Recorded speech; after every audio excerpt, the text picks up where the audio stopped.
Is Oliver Cromwell a hero? Yes he is. Not only does he believe in equality for everyone regardless of social class, but he can relate to those of lower status.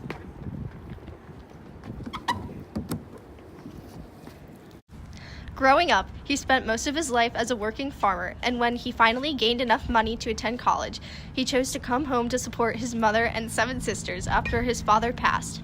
Based on his early life, you can be certain that he will feel empathy towards those of the lower social class. You can always count on Cromwell to persevere and always stand by your side. He is against tyrannical governments such as those run under Louis XIV of France, Peter I of Russia, and James and Charles I of England.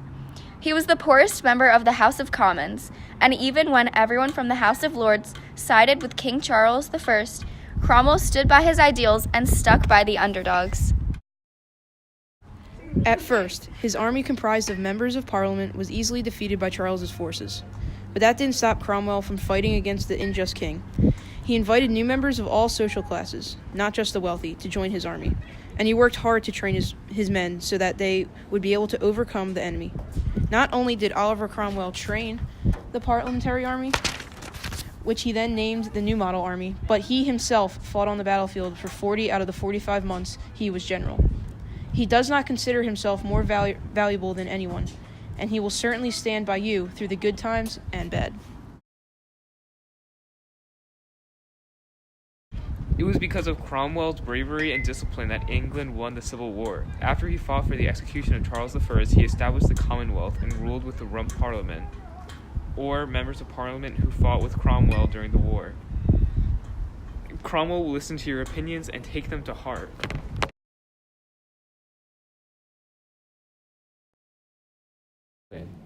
Unlike Peter I of Russia, also known as Peter the Great, Oliver Cromwell won't forcibly and brutally put salad down your throat when you kindly decide not to eat it. Furthermore, Oliver Cromwell does not have a bad temper and will not murder entire families for one person's mistake.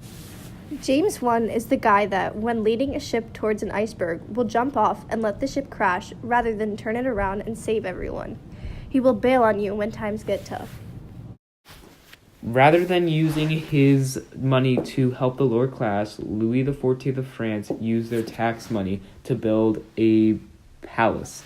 He also unrightfully persecuted the Huguenots. Life under Cromwell was much more unified than under Charles. He chose 12 trusted members of his parliament to run the 12 sectors of England.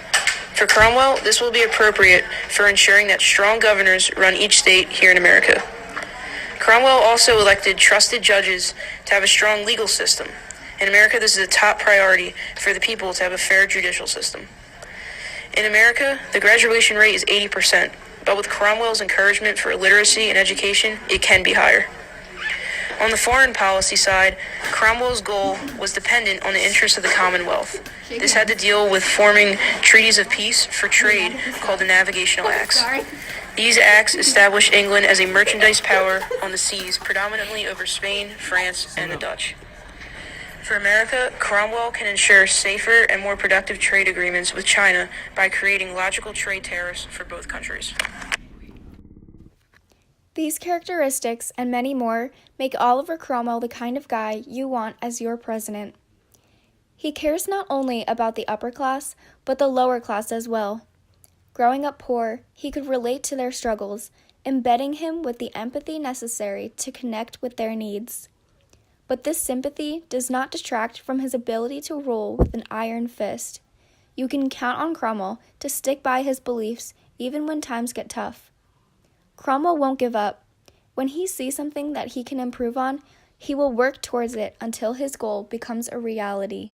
He also isn't afraid of getting his hands dirty and will work efficiently until the job gets done, as shown when he personally fought alongside his soldiers during the English Civil War. He even took the time to take a step back and see what was wrong with his army when they were consistently being defeated. He then retrained them to make them the best they could be.